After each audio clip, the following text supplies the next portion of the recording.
Всем добрый день! Сегодня поговорим о группе Journey. Эта американская команда была создана в 1973 году бывшими участниками группы Сантана Нилом Шоном и Грегом Роули. Свой первый концерт они отыграли перед 10-тысячной аудиторией в канун Нового года в Сан-Франциско, а уже на следующий день выступали перед 100 тысячами зрителей на фестивале на Гавайях.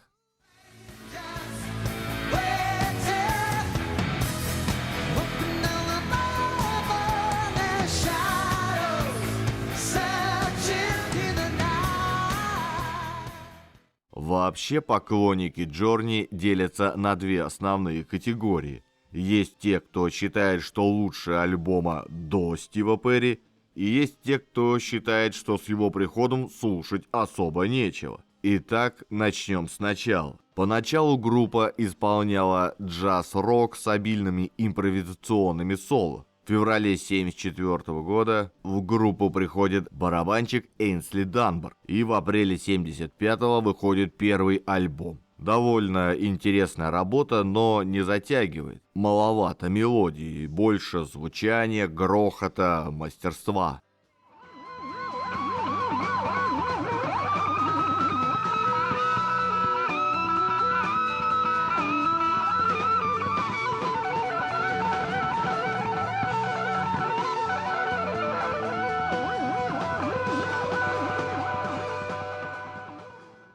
Второй альбом вышел в аккурат 1 января 1976-го. Их тут стало 4. Так как тогдашний вокалист Тикнер решил завязать с музыкой и подался в медицину. На альбоме мощный помпезный рок с грозными гитарными рифами и монументальными клавишами.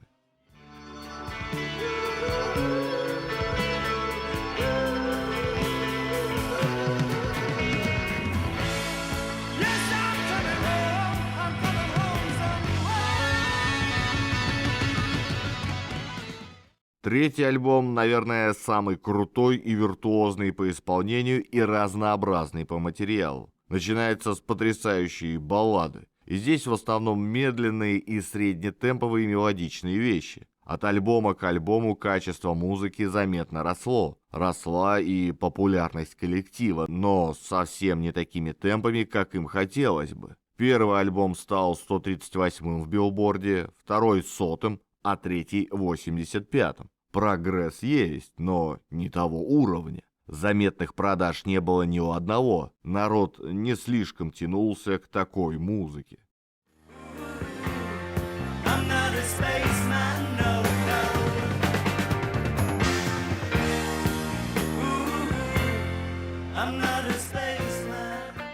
Таким образом, Journey спустя 3 альбома зависла где-то между культовыми и популярными группами, не став ни той, ни другой. Нужно было что-то менять. И тогда пришел вокалист Стив Перри. Он к тому же еще и сочинял тексты, а иногда и музыку. Но не это главное. С его приходом поменялась концепция звучания. Раньше музыка группы была максимально близка к фьюжну, джазу или соулу, причем они были сильны именно в инструментальной части. Вокал Грега Роули, откровенно скажем, не впечатлял. Теперь они сделали упор на яркие мелодичные песни со здоровой долей пафоса, который, впрочем, был свойственен той эпохе. Музыка группы стала ближе к мейнстриму, но, видимо, в этом и состояла задача наигравшихся в джаз музыкантов. Продюсером пригласили Роя Томаса Бейкера, сделавшего успех Queen. Альбом решили начать вовсе не с ударного боевика, а с лирической баллады о городском одиночестве. И сразу Перри дает мощь в припеве.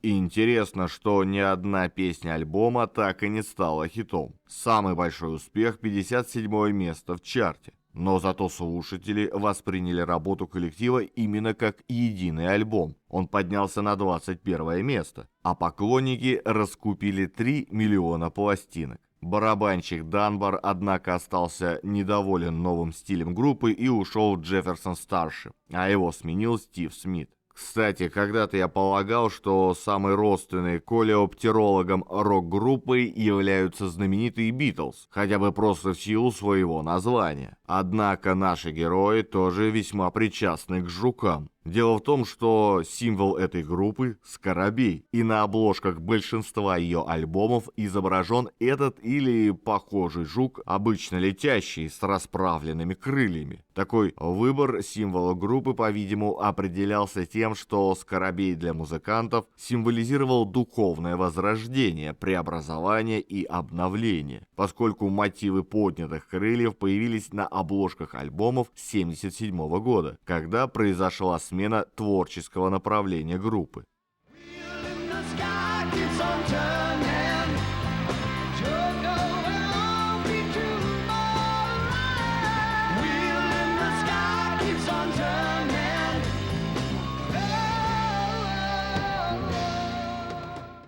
Следующая работа повторила успех, поднявшись на 20 место в чарте. В том же году альбом получил платиновый статус. Продюсер все тот же успешный британец Рой Томас Бейкер. В целом же группа нашла свою музыкальную формулу еще на прошлом альбоме и здесь продолжает ею пользоваться. По стилистике это мелодичный среднетемповый легкий рок с пафосным исполнением. Такой рок отлично звучит и на радио, и в клубе, и на стадионе, и на кухне домохозяйки, и в гараже любителя мотоциклов. Он универсален, он нравится большинству, и в этом его фишка.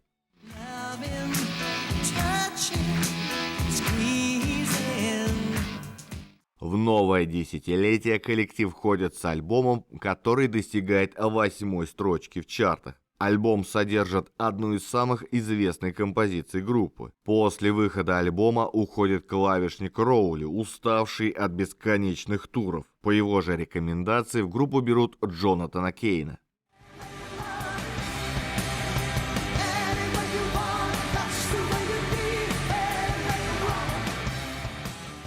Вместе с новым участником группа выпускает свой самый успешный альбом, возглавивший топ-100 Billboard и разошедшийся тиражом более чем в 12 миллионов экземпляров по всему миру. Группа переживает пик своей популярности, клипы не выходят из ротации MTV и в честь нового альбома выходят видеоигры, а билеты на концерты раскупаются как горячие пирожки.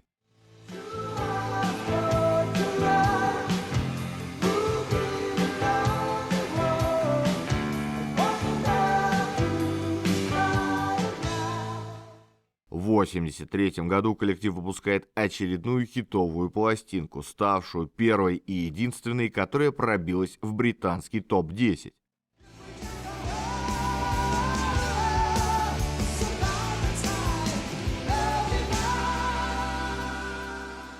Однако после этого в деятельности группы наступил значительный перерыв, прерванный только выпуском в 1985 году одного сингла. В дальнейшем в коллективе начались кое-какие трения, в результате чего состав группы сократился до 3 человек – Шон, Кейн и Перри.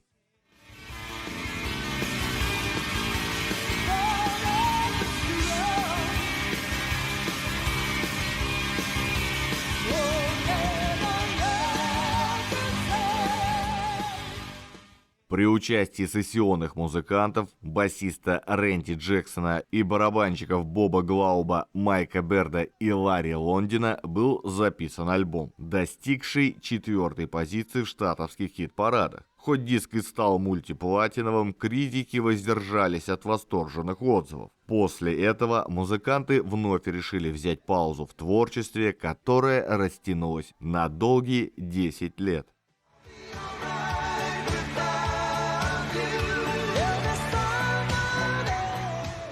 А если вам нравится ролик, не забудьте подписаться и поставить лайк. Если хотите послушать музыку, заходите в мою группу ВКонтакте. Там я собираю все треки из роликов. А в своем телеграм-канале я делюсь впечатлениями при их создании. Все ролики я делаю самостоятельно в свободное время после работы на чистом энтузиазме. Поэтому, если вы считаете, что мой труд достоин поддержки, помочь мне вы можете через сервис Boosty. Также веду страницу на Яндекс.Дзене. Если пользуетесь им, буду рад видеть вас и там. Все ссылки оставил в описании под видео. В это время Шон и Кейн в 1988 году основали проект Bad English. Перри занялся сольной работой, а Смит работал с Тиной Тернер, Брайаном Адамсом и Марайей Керри. Только в 1995 году классический состав группы возродили Journey, выпустив альбом в 1996 году. Несмотря на бушевавший вокруг ураган альтернативной музыки, похоронивший многие классические коллективы, альбом был очень хорошо принят слушателями и добрался до 3-й строчки в чартах, получив очередную платину. Сингл с альбома вообще держался 2 недели на 1-м месте в чарте и был номинирован на Грэмми.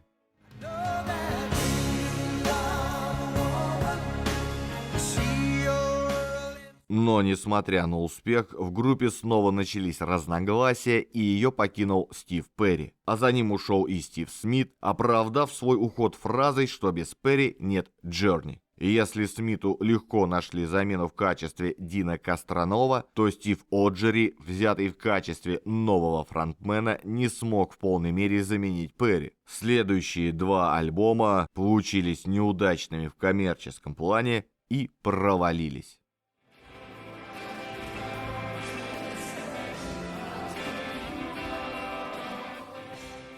В 2005 году у Стива Оджери вообще начались проблемы с голосом. Поползли слухи, что вокалист поет под фонограмму на концертах, что, несомненно, нонсенс для рок-музыки. Это и послужило причиной увольнения Оджери из группы в 2006 году. Замену ему нашли совершенно случайно. Нил Шон просто просматривал YouTube, где натолкнулся на филиппинского самородка Арнелла Пинеду, которого незамедлительно пригласили в США на прослушивание. Арнелла приняли в коллектив, и уже в 2008 году вышел альбом, который вернул группе былую славу, взобравшись на 5-ю строчку в чартах.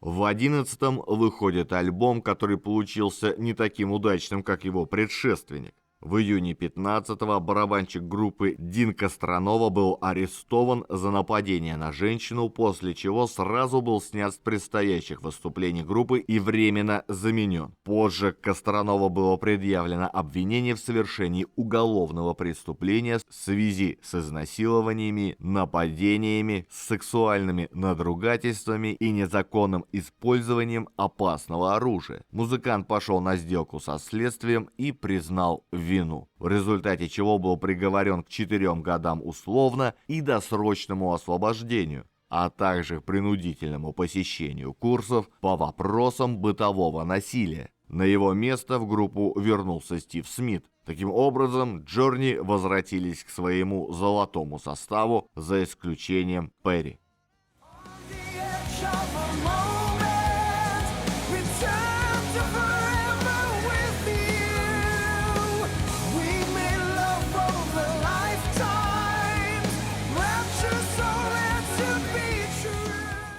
В 20-м Нил Шон и Джонатан Кейн объявили, что из группы уволены Стив Смит и Росс Веллори, и подали на них в суд за предполагаемую попытку корпоративного государственного переворота, требуя возмещения убытков, превышающих $10 миллионов. В иске утверждается, что Смит и Веллори пытались взять на себя контроль имя и бренд Journey, после чего Росс Веллори подал встречный иск Шону и Кейну. Только в 2021 году между ними было достигнуто мировое соглашение. В мае 2020-го Нил Шон и Джонатан Кейн объявили, что в состав Journey вошли басист Рэнди Джексон, барабанщик Нарадо Майкл Уолден и дополнительный клавишник Джейсон Дерлатко. Пока шла работа над новым альбомом, в группу вернулся отсидевший Дин Костранова, и вскоре в 22-м вышел последний на данный момент альбом. Несмотря на все это, группа по-прежнему имеет культовый статус в США,